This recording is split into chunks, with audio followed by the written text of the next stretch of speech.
Friends, in this lecture we will learn about digital signatures.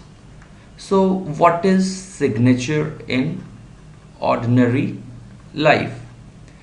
So signature means that I have signed a document, so it's a proof that okay, I am the person who is asking something. Okay, I sign a check in bank and it means that okay, this is me who is asking for money, drawing out money. Okay, it should be verifiable, so they will match my signature with the some copy of it. Okay, and they will verify that it is correct and I am the same person. Okay, so this is verifiable. It should be non-forgeable, so no one can forge my signature. Okay, so I am, let's say, Mr. X and I sign something. So let's say this is my sign. So this should be verifiable. So if I go to a bank and I tell that okay, a kind of, let's say, password, so this is there, it will show that okay, this is my sign and it is verifiable. It will verify that okay, it's me, and it should be non-forgeable, so no other person can sign it. Okay, so that's why we have so much complicated signatures and so on, so that it's verifiable. I can verify also. Okay, and it's non-forgeable, it's not easy to forge.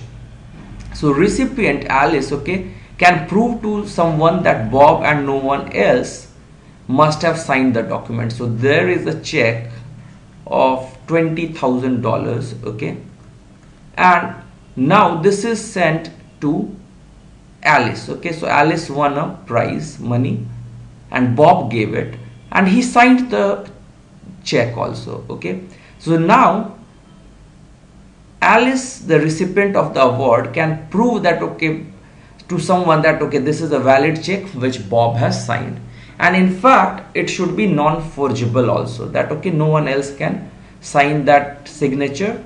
And in fact, even if afterwards Bob, who signed this and he was giving a check of $20,000 in fact, so he also cannot say that okay, I did not sign this document. So these three things are very important. Okay, so simple digital signature of message. So few things were that it is verifiable, it is non-forgeable, and it is non-reputable, which means I cannot now go back that okay, I didn't give you a prize, this is not my sign. So these three things should be there. How it is done in case of internet or in the network? So simple digital signature for a message M.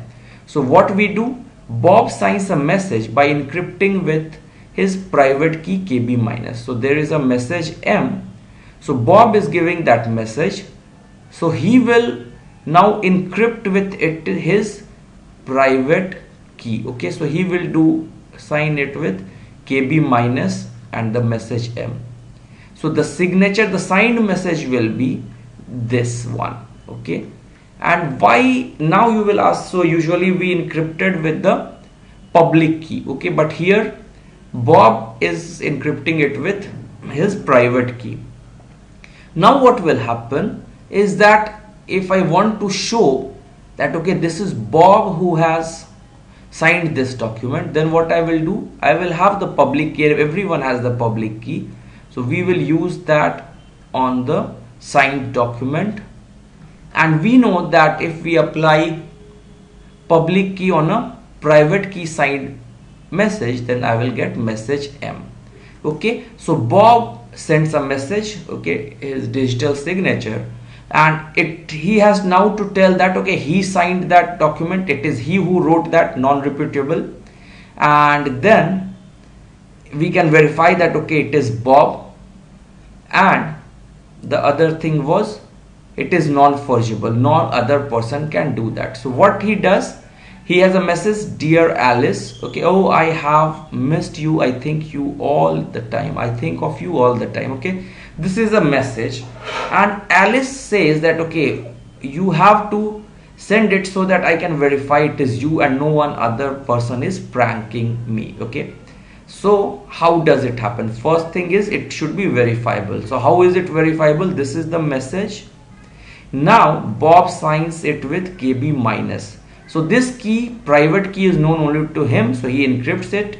He sends the message, public key encryption, and he sends the message along with the encrypted message with his private key. So now how will she know that, verify that it is Bob who sent this message? So she will do what? So this is his private key. She knows his public key. So she will apply KB plus to this KB minus M. Okay. And then what will happen is, so someone is annoyingly putting the horn. Okay. So sorry for that. So KB plus, she will apply the public key to this message and she will get the message. So this tells that, okay, it is verifiable, okay, because I can read the message, I have the message also, and when I apply it on the encrypted message, I get the same message. So I know that, okay, it is encrypted, it is Bob only who has sent this message, so it is verifiable. Next thing is, what was the next thing? Non-forgeable. Okay, so next, how is it non-forgeable? So it's very difficult, okay, so to find some message, another person, let's say Trudy, to sign the message, okay, such that when I apply the public key of Bob, then this will become equal to 1. The inverse process is very difficult, it's almost impossible. So it is non-forgeable. The third one is that non-repeatable. So it means now Bob wrote a love letter to Alice. Now Alice became angry, and then he cannot say that, okay, it was Trudy who did it. Okay, so he cannot run away from that message. So how will she do? Then she will tell Alice that, okay, I got a message from Bob.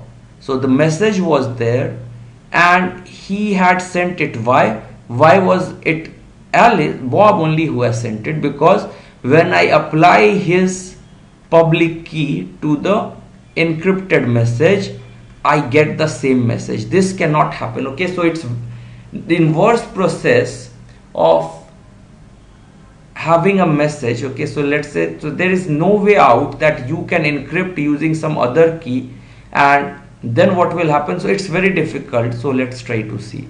So I have a message, I am Trudy. So, and the private key of Bob is not known to me. Okay, so there is no way KT minus, I sign, Trudy signs it with his message. Okay, and here what happens? He was signing it with his message Bob, but now here Trudy signs this message, and what will happen? But if he says that this message is from Bob, what will happen? Alice will apply KB plus the public key of Bob, and then if she applies it to KT minus M, it is very, very highly improbable that this will become M. This will become something M dash, okay, which will not be equal to M. So we come back and we say that it satisfies all the three properties. Suppose digital signature, so Alice receives message M with signature KB minus. So how she verifies? She applies Bob's public key KB plus to KB minus M, and this she checks that, okay, she gets the message M. So she verifies this is from Bob. And then how is it non-repeatable? That it must be Bob. So if this is the case, it must be Bob. If I'm getting like this, I'm applying the public key of Bob, then if I'm getting the same message, then it is Bob and no one else. Okay, so Bob signed this message, no one else signed this, and Bob signed M and not M dash. Okay, non-repudiation. So Alice can take M and signature KB minus to court and prove that it is Bob who signed the message. Okay, so this is about the digital signatures.